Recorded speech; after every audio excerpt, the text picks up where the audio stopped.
The notification period is so critical, and it's not just to play games with the supplier, right? I mean, that's fun. That's why I get up in the morning, is to play with my food.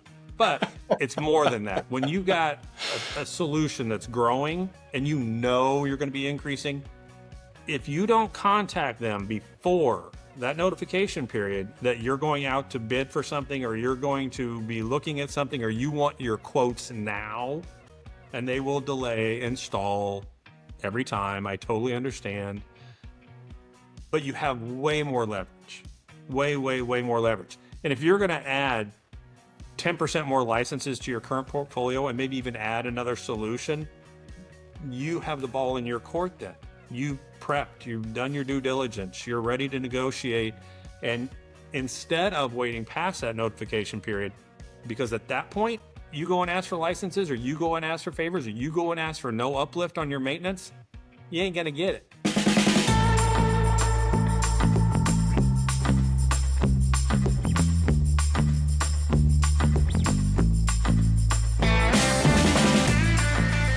Thanks so much for joining another edition of the never-ending climb for a stronger supply chain and procurement. Today, we have the pleasure of being joined by Brad Veach. Now, Brad's been 27 years in procurement, 25 focused on procurement. And if you ask him, he was in the wrong place at the wrong time, which is amazing because he's made the most of that by writing 2 books about procurement. And what is a Saas-Hole? This must have a story. Brad, thanks for joining. Thank you, Sean. Thanks for the invite. Thanks. It's fun being here. So there's got to be a story behind writing a book called The Saas-Hole, because I think both of us have talked to them or dealt with companies that behave that way. But what made you write the book on it? Well, first, what company doesn't behave that way when you're talking software? I can think of a few, but not enough. There's very few. It's fun. It's a joy to find one. And I have found a few. What made me write the book? You know what? I'm passionate about this industry. I love what I do. I love the argumentative piece of it. I love the negotiation piece of it. I like the tactical, digging into the contracts piece of it. And I was, just tooling along in my career, and people kept asking me to go to these conferences. And I'm like, I don't want to go speak at a conference. That doesn't sound like any fun at all. And so eventually I just got sick of the industry taking advantage of their customers constantly. And so I decided I'm going to do whatever I can do to make a difference in this industry. And so I started going to conferences and started talking, and I love doing that. You're going to find out today. I don't need any script. And then when I do have a PowerPoint or a script, I go off of it anyway. But the conferences led to a lot of people wanting more and more and more information. They pinged me constantly and emailed me and LinkedIn and all that kind of stuff. And so my first book, the software, the silent killer of your company's budget, was written on a bet. My wife had been trying to write a book for quite a while. And I said, I finally just, whatever. I could write a book in a weekend. And she's like, and this is a Friday. She canceled our weekend plans. And she said, you go. I didn't make it. I got 7,200 words written that weekend, which is quite a few. But wow. I didn't win the bet. That said, that book is literally just a Brad brain dump. It was 12 weekends smashed together, and there's no research, no anything in that book. But it's become, some people call it the Bible of technology procurement. I can't say that, but others really enjoy it. There are companies out there that use it and hand it out to every new employee when they come into their technology procurement area. Yeah. So a couple of years go by, and I'm sitting there going, I need to write something that relates to more people, because this is a very tactical book, the first one I wrote. And I love the goal, the book, The Goal, and the book, The Phoenix Project, and amazing stories. And so I'm like, I want to do something like that. And so I started on a journey to write a novel. I will never do that again. First one, sometimes we learn the hard way, right? First, yeah, the first one, 12 weekends. This one was a year and a half. Oh wow! To try and all the characters and stories, and in our case, in procurement, right, the projects and the completion and all of the things that go. It's hard to keep track of that stuff. Absolutely. But the title is what really kept motivating me because I had the title and the book cover long ago. And I kept going, man, I've got the website, the Saas-Hole, so I need to do something with it. So it was a lot of fun. In the end, it was well worth it and a lot of fun. And it's really created a lot of stir by just the title. Absolutely. I think that title, it was even just a few weeks ago, I was joking about how, there's some Saas-Holes out there and you don't want to ever let yourself be that. As a matter of fact, it was part of a team meeting that I was having. And we were outlining a couple of the behaviors that we see. And then, I'm seeing some of those in your book. And I'm going, yeah, those aren't okay. And I think there's some really significant challenges in procurement where there's one of the things we were talking about is this asymmetry, right? So if you work in sales for one of those very large software companies, you're put through weeks or even months of sales training to get really, really, really good at training, at selling, at negotiating. And if you're in procurement, the good companies get you a book, Yeah. a really good one. But that's pretty asymmetric. How does Yeah. that twist or shift the narrative or the playing field? How does that distort things? Yeah, it's unfortunate. It's worse than even that. I mean, when you consider all of the software companies, in this case, SaaS companies, have one contract, and your procurement people and procurement teams have hundreds of contracts that they look at every year and have to understand and have to learn. And yet the guy you're negotiating against has one. That's not fair either. There's no standards. I mean, the industry's, the wild, wild west. There's no pricing standards. I mean, how do you come up with software pricing? I don't know. Pick a number, then we'll give it 90% discount, right? I mean, it's crazy, but the industry really started with, I mean, the big guys that everybody knows, the Oracles and IBMs and SAPs and blah, blah, blah, blah, blah. And you can see the tree that has spawned off of those and has created the sales forces and work days and all the other problem children that we deal with on a daily basis. When you consider the unfairness of this, you mentioned the sales training, but indirect spend in and of itself is pretty immature. It's pretty new when you consider corporate America, right? Or even, sales in general. Sales training's been around forever. Everybody's a salesperson, regardless of what your title is, right? Yeah. IBM back in the 1920s created FUD. Are you familiar with FUD? Fear, uncertainty, and doubt. Fear, uncertainty, and doubt. That's where it started in the sales training world. And it just kept snowballing and snowballing. And there's plenty of companies that still use that methodology today. But indirect spend, even procurement, organized procurement, started in the hospitals, medical industry, really, in the 50s. And it didn't even take hold until the 70s. And then indirect spend really took hold in about the 90s. Well, technology procurement, even less mature. I mean, we really, I was fortunate enough to get into it in the late 90s, but really most people didn't have a technology procurement department until 2010, 2011. Yeah. A lot of companies. Strategic sourcing wasn't even a thing until the late 80s, early 90s. Right. And even then it was in just a few pockets. Right. And I think technology, because so many companies try to treat procurement as just one big bucket, and there's so many companies out there that have, one poor guy that's under-resourced, understaffed, no very little automation, who's basically there to make sure everybody has what they need, and the first one to get called if somebody doesn't. Right? This is the perennial curse of the mid-sized company procurement leader. If we think about technology procurement and software in particular, it's moved so much because it used to be that you just bought it and then you owned it, and then you'd have a maintenance agreement that you would either pay maintenance or not, but you owned it. Right. And when you're really only renting it, it's a different game again, because now if you're renting something that you really depend on, there's terms in the contract that you really got to watch for. This is where I find myself thinking about, as a procurement team, what are the things that you need to watch for, and what are the things you need to ask for in those SaaS software IT procurements exercises? Yep. Yeah, the industry drastic change from the days of perpetual licenses. Back in the day when you had a perpetual license and a separate line item for maintenance, beautiful. You know, you could see on Oracle's quarterly report outs to the street, they were popping 92% profit margin on maintenance.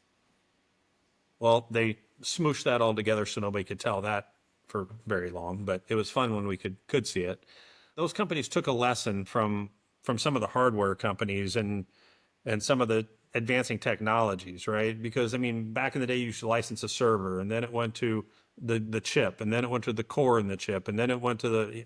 I mean, you're not getting any more functionality, but you're paying more for it. And they're doing the exact same thing on the software side of things. The really unfortunate thing from the perpetual licenses, which I dearly love still, but you just can't find any, to the SaaS is what you just said. You own it. I mean, your giant organizations don't own anything. They're just renting it, and then you can't get out of it. I mean, if you want to get a new solution, now you've got to pay for two while that transition takes place. Well, the larger organizations, it can take 6 months, 12 months, 18 months, 24 months to move off of a solution and implement a new one, right? Yeah. Not, not like the good old days where you could still own it and use your old solution, just not pay maintenance on it while you implemented a new one. Yeah, it's changed drastically. The sense of lock-in is a term. I recently was talking with Jan Baan, who created the Baan ERP system and several other remarkable solutions. And he was talking about lock-in and how that feels to organizations on the buy side. I'm imagining that that's a feeling that, from a position of fear or anxiety is absolutely something that we need to manage, plan for in advance, and avoid. That kind of contrast to the earlier days of perpetual licenses is something that's harder when the infrastructure and the software is being provided by one organization. When that's combined with this approach of land and expand, I know some large organizations even called it the LACE model. Land, adopt, consume, expand, and they called it LACE. And it sounds lovely. It sounds like something grandma would put under her teacup, right? Right? How could you argue with Right. that? It doesn't sound so bad. I mean, there's other things that, maybe have lace in them, but we'll save that for a different Harmless. kind of show. And I think this is where the idea of having a lock-in, having contractual terms and renewals feel like they are really, really important to get that right. And you've got some strong feelings around what needs to happen around renewals. Can you share more about that? Yeah, absolutely. Probably the most important thing that you're going to have your technology group doing is managing those renewals. Because I promise you, your stakeholders in IT only know what the renewal date is. That's all they care about. They've got it in their budget. I mean, that's a part. There's another little speed bump here, right? Our technology is growing so fast and changing so quick. So do the people in the technology departments. Yeah. So, I'm managing this group, but I did a good job. So I get promoted and go to another group. And Sean, you take over my old position. You look at my budget and you go, hell, I don't care. I got the budget for it. I'm just signing off on it. I don't have time to worry about this. I got to learn this new role and these people and the job, right? And you know These what the other hundred renewal. things that are waiting piled up because these other companies, other people in the company need these other things. I don't have time to look back, right? Exactly. Yeah. Our stakeholders will never know or never really understand the fact that the renewal date's not the most important date in their contract. Number one, they probably won't read the contract. They'll know what the renewal date is, but the notification period, that's the most important date that they need to understand. Because if they want to make any changes to that agreement, if they want to cancel that agreement, if they want to add to that agreement, if they want to actually have leverage when it comes time for that renewal, they better know what the notification period is. And they don't. And it's not fair for them to do that either. So Yeah. everywhere I've been, we've created a renewals management team as a subset of the technology procurement group. And we track not only just the year over year stuff, but we track all of the key dates because all the executives all want something different. And so the data is always important. But the number one thing we focus on is that notification period. And then we back it up 30, 60, 90 days, depending on the complexity of the deal, depending on the complexity of the supplier, how ornery are they, those type of things. Again, been doing this far too long. I can tell you how long it's going to take for a lot of different ones. But what a joyous feeling it is when you get with one of those renewal, you get your renewals isolated. You know the notification period.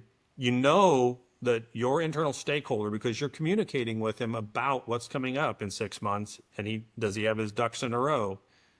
And he's like, well, there's this other company, but we really don't want to do that yet. We're just going to renew for another year. Super. Here's what I'm going to do. I'm going to go out to RFP and I'll write the supplier letter saying we want to exercise our right to cancel. And we are going to have an RFP for a replacement solution. We're happy to invite you. Are you interested? You would be amazed at how much more focused the salespeople are when they get a letter of cancellation, even though it's not real. And there may not even be an RFP that's real. You only need one company to do an RFP. They just don't need to know they're the only company. And I think this idea of making sure that there's still value added and that there is still a point to the renewal, and it's not just being used by, a fraction of the number of people that were supposed to be there or supposed to be using it. Because there was a business case at the time that it was done, and it probably made sense at the time. That's often lost to the sands of time and is nowhere related to the renewal for, validation, memory, etc. What I've started to see, and I'd love to get your thoughts on this, is kind of a new bar for what good looks like in terms of when that has been done, having the workflow come back and automatically flag it for evaluation, strategy, etc. And if you've got, a large vendor, maybe you've got 17 little contracts, do you consolidate them all and put them all into one?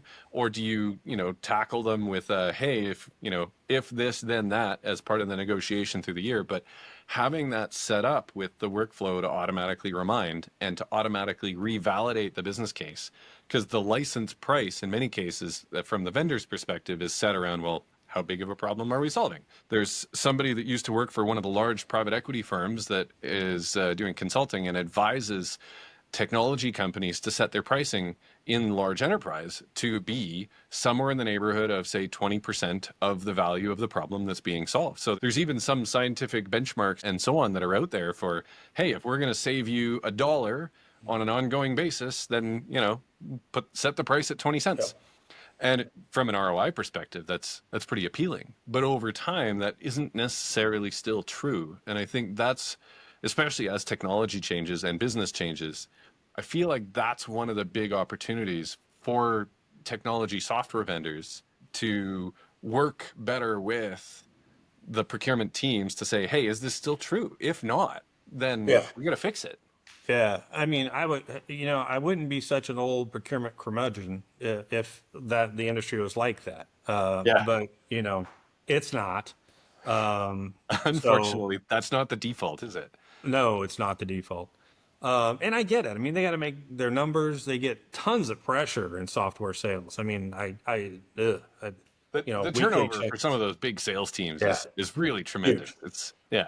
But to your point that you started with there on the renewals, it is so fun to see when you got your ducks in a row. And by the way, Excel is still the best tool that I've seen in tracking my renewals. High tech. If you haven't heard of Excel yet, it's coming soon. It's got this green thing. It supports most large organizations. You have heard of it. Oh, okay. Yeah, I've got 6 sheets open now. So the reason Excel's the best is because you have to have the right people running your stuff. Strip me of all of my technology that procurement has ever thought of, had AI, I don't care. Give me the best procurement people and I'll kick anybody's butt on any deal. But isn't that that's the truth? Just me. Right? Isn't that the truth though? Yeah, 100%. The technology's not hard. The process isn't bad, but the people are hard, right? Yeah. And the best technology with, the staff from the movie Idiocracy in the future are a really poor match for even an average team of players working with Excel. And I think that's the real magic I've seen, is where you get some of those great teams and then you help automate a bunch of the menial things. And that becomes, to me, where things really start singing. Yep, but it often teams often look for technology as a substitution or as a solution to what is fundamentally a people problem. And Yep. does that team get it, want it, and have the Yep. capacity, the capability to do a great job? And if not, well, that's the Yep. leader's problem. Yep. And I don't want my top-notch negotiators, you know, entering data, right? I don't want, I want them doing what they're really good at. But if I had to, give me the best procurement people and I will run circles around almost any other company. I Anyway, love so it. see how I get off track? I told you I But would. Brad, that's not off track. That's just But like that's so true, right? There's how many companies that are out there are like, oh, this we just need a better process or a better technology. No, actually, you need to you need to upgrade the team. that's right. It's like the 100%. difference. You walk into a store sometimes, and you meet the person behind the counter, and they kind of turn their head sideways, and they go, "Can I help you?" And that inside voice kind of thinks to yourself, "God, I hope so." And if you have that feeling, That's right. then there is a problem that you as the leader of a procurement team can solve. That's one of Yep. those uncomfortable conversations that we still need to have, right? Yeah. Regardless of technology. And 100%. 100%. But so circling back around, I don't want to forget what you asked at the beginning of that one question. The notification period is so critical, and it's not just to play games with the supplier, right? I mean, that's fun. That's why I get up in the morning, is to play with my food. But it's more than that. When you got a solution that's growing and you know you're going to be increasing, if you don't contact them before that notification period that you're going out to bid for something, or you're going to be looking at something, or you want your quotes now, and they will delay install every time. I totally understand. But you have way more leverage, way, way, way more leverage. And if you're going to add 10% more licenses to your current portfolio and maybe even add another solution, you have the ball in your court then. You prepped, you've done your due diligence, you're ready to negotiate. And instead of waiting past that notification period, because at that point, you go and ask for licenses, or you go and ask for favors, or you go and ask for no uplift on your maintenance, you ain't going to get it. I mean, you might get it, but it's going to be fought tooth and nail, and it's not going to be any fun, right? When you get all of your ducks in a row, it becomes a blast to watch it work. I think the goal there of making sure that your team is on top of renewals, knows what's coming up and the context of them, why the renewal matters. Does it even matter, right? Who's even using this thing? Right. And I've come across a bunch of tools that are out there that help you kind of more automatically count licenses and things like this. And I mean, these can be helpful. Sure. But to your point, asking some people, are you using it? This was the theory behind why we bought this to begin with. Is that still true? Are we getting a return? Yep. Is a pretty powerful question. Yep. If you had to give some advice to a procurement leader around the category expertise and what good looks like around technology, what would you want them to think about? Again, I've been doing this forever. And through the years, the categories of technology, and I'm talking about telco, ProServe, hardware and software, have morphed, right? I mean, they were kind of all bundled together. And now, telco, almost everybody outsources their telco stuff, or one person manages the outsourced version of it. Hardware, there's a lot of opportunities there, but it's morphed into more of a direct spend model, if you will. It's almost a commodity at times. Yes, I know everything has software in it, and yes, there are appliances, and there's that game, but for the most part, ProServe, I mean, find a more competitive industry than that. That ProServe is just a blast for reverse auctions and things like that. I can just giggle when I get to do those. But software has just changed so much. And it's not just like we were talking about earlier, the core to the cloud and all from on-prem to the SaaS solutions. It's all the games they play. And you have to have category expertise in that area. You have to. You're not going to be able to take somebody from a direct spend world, and I managed steel commodities in purchasing and paper commodities in purchasing. And that's a lot of fun. I'm not saying it's not, and I'm not saying it's easy, but you can't go in there with the exact same model and expect software success in the software area. Back in those days, they had these big metal boxes with handles. They called them file cabinets. That's what you did. You signed a contract and you put it in the file cabinet. You may never reference it again because it's done. You bought a limited fixed quantity of something and it's done. You may reference it to go, well, why did you charge me this much, last year for this, and now it's a little bit more. That'd be about it. But that's not the case in software. I mean, it's living and breathing almost monthly. And on the first day that you sign that software agreement, after the salesperson gets back from his vacation or buying his island from your deal, they are already planning on your first year renewal. Within weeks of you signing that deal, they're already planning on how they can generate more revenue from you 11 and a half months later.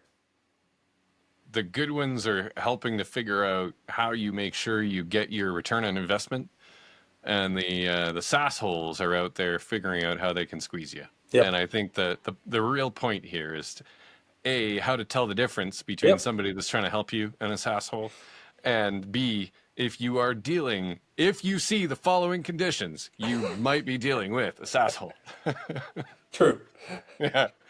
Brad, I am grateful for your time, your wisdom, and experience. And I think in the procurement space, if you spend enough time there, it is damn near impossible not to become at least a little bit of a curmudgeon. So thanks for keeping it real and for joining us today. Appreciate you and your way of showing up and helping the procurement supply chain community. Thank you, Brad. Thank you. I appreciate your time, Sean. Likewise. And for all of you watching, it's another edition of The Never Ending Climb for a Stronger Supply Chain and Procurement. See you next week.